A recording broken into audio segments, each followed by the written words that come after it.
বাবা মা হিসেবে শিশুর কতটুকু আবদার আমরা পূরণ করতে পারি?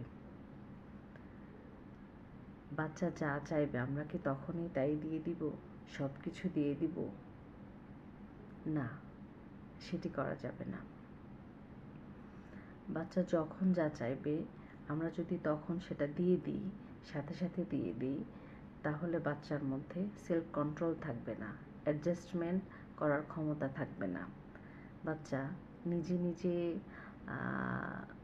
অন্যরকম নিজেকে মনে করবে যে আমি যা চাচ্ছি তাই পাচ্ছি, আমি কি হয়ে গেলাম, এ ধরনের একটা মন মানসিকতা বাচ্চার মধ্যে তৈরি হয়ে যাবে। তাহলে আমাদের অ্যাকচুয়ালি কী করা উচিত?